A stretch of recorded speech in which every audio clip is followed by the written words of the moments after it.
It's time to change our assessments to meet the 21st century, don't you think? We're going to talk about that next on the EdTech vlog.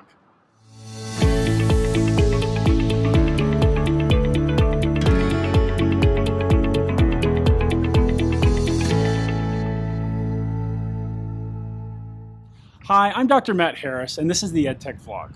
Today I'm coming to you from Tel Aviv, Israel, as I have just spent the day with some amazing educators at ORT, or ORT, I don't know how to say it really, which is an amazing group of schools here in Israel doing some things in all elements, from primary to secondary to tertiary education, training institutes, research and development, all sorts of things that are just fascinating.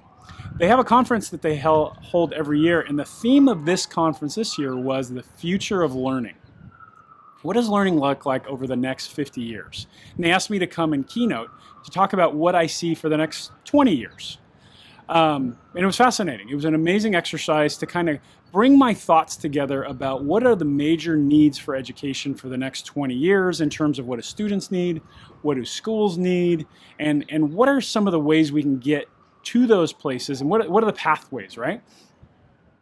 So along the way, I kind of jumped on an issue that has been central to the things I've been talking about for quite a while, and it's the thing that hamstrings us left and right, and that's assessment. So let me tell you this part of the story. So I was in the presentation today, and we were talking about all these amazing things that we need to have in education to best set up learning for the future for students when AI and automation and the knowledge and information economy have totally changed what their needs are. And one of the things that I talked about specifically was innovation.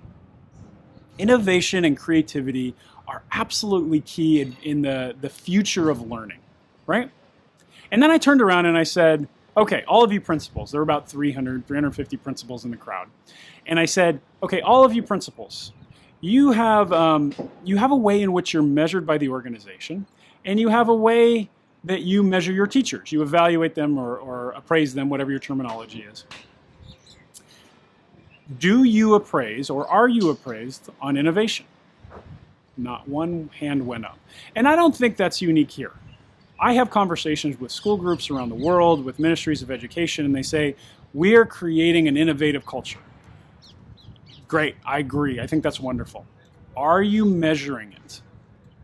No, we're not. And here's where the problem lies. Wherever I go in the world, be it in Israel, other parts of the Middle East, Asia, North America, Europe, Africa, wherever I've been, there is one universal truth about education, and that is we measure what we value. We assess what we value. So think of it this way. If we tell a student we want you to be innovative, we want you to be creative, we want you to do those 4 C's I've talked about in another video, but I'm only going to evaluate you on your biology scores and your math marks, what do you think they're going to focus on? If we tell a school principal that the graduation rates and the overall GPA is what's most important and not those innovative practices, what do you think is going to happen at the school? If we tell a teacher that her failure rate is going to be the biggest mark against her, what do you think she's going to try and avoid? Failure. So if we truly want innovation, if we truly want this change towards a future-focused education, we have to change the assessments. We can do this incrementally, we can do this on the large scale, but frankly, in my honest opinion, we have to do both. The OECD has said that PISA doesn't measure the right things, and yet we do. And yet we use PISA. PISA is a measure of math and language, I think language, definitely math scores worldwide, and we rank schools based on how well they do on PISA. But that is a use of formulas and content for a specific purpose. That's not innovation. And those are skills and knowledge that are valuable, but are going to be replaced by robots one day. Artificial intelligence will be able to do those things for us. We have to understand them. We have to have them a part of our lives, but it is not a primary measure of what is needed and valuable for learning. Innovative practices, communication, collaboration, design thinking, computational thinking, grit, emotional intelligence, those are valuable. If they are valuable and needed, we have to change our assessments, which means we need to scrap our national exams and our leaving exams that focus on performance and achievement rather than learning. Learning is something different than performance and achievement. And learning and the ability to learn is what makes students successful in the world that's waiting for them, not in the world of today. So here's what I suggest you do. If you're in a school, you obviously are going to have a very hard time changing the standardized assessments. And that's fine. They're a different audience for this video. But if you're in a school, add innovation to your analysis, to your evaluation criteria of your teachers, of the appraisal pieces. So you talk about various other objective measures. Say, give me evidence of innovation. Now, of course, you're going to ask, as always, as everybody does, Matt, how do I do that? I don't know. I got no idea. Maybe that's something we can work on together. Maybe it's something innovative you can put to your teachers to say, show me evidence of innovation in your schools, and then I will do two things. Number one, I will recognize it, which is one of the most powerful things in education these days, is to recognize things, and I'll reward it.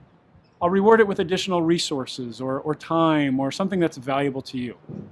When we do that from an evaluation side, that shows the school that it's a value of the institution, which means the teaching and learning changes, the students value it, and then it becomes a performance piece, a performance area that becomes an area of achievement for the school. Now, if you're a superintendent or you own a schools group and you're evaluating your teachers, or you're evaluating your principals, that is, or your heads of school, put innovation in there as well. I know some large schools groups that say innovation is key for us. It's one of our selling points in our marketing. It's what we want to do. And then they go and look in their schools and they have no innovation. So I ask them, we say, how are you rewarding your heads of schools? Oh, we're giving them a lot of money. We're giving them bonuses. We've got all these metrics that we're checking them on. How many of them are related to innovation? None. It's bums on seats, it's financial markers, it's achievement towards international exams, but not innovation. So again, if you want this to be something that comes out, you have to be putting it into the assessment. We assess what we value. So if you value innovation, if you value the 4 C's, put that into your assessments. And it's not hard, but it then shows from a top level that this is an institutional value that's absolutely critical.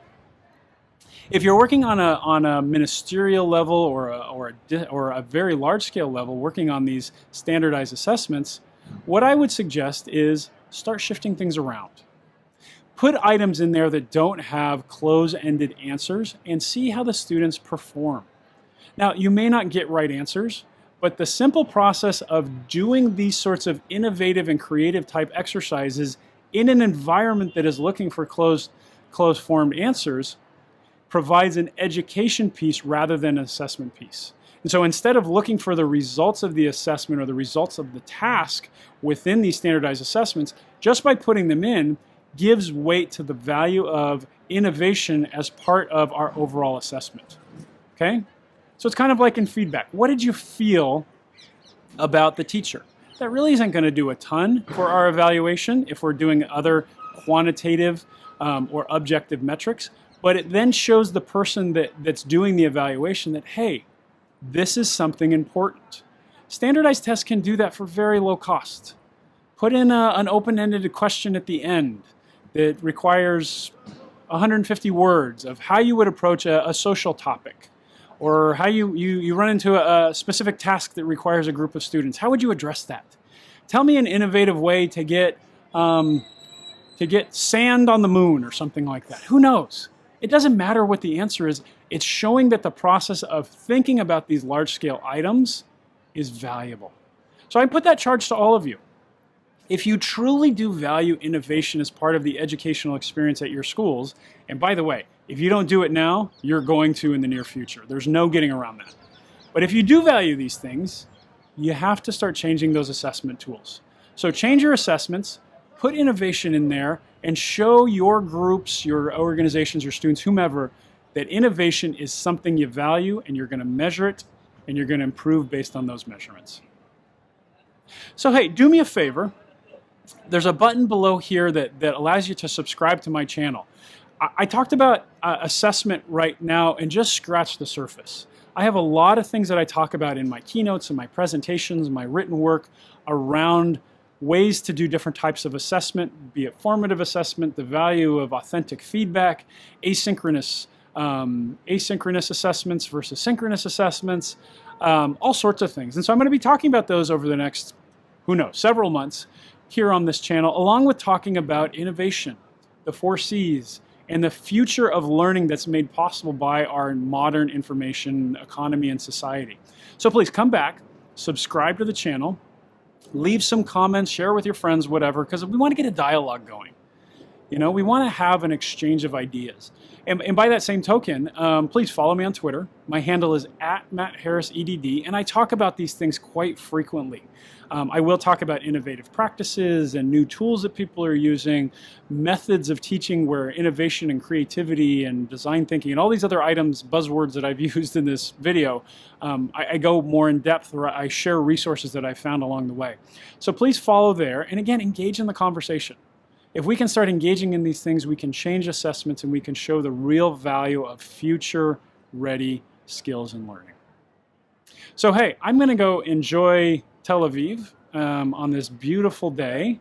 Geez, just look behind me. It's just absolutely gorgeous, and it's the afternoon in January. I mean, it's just like, or February actually. It's spectacular. So I'm going to go enjoy the city, and have a great day.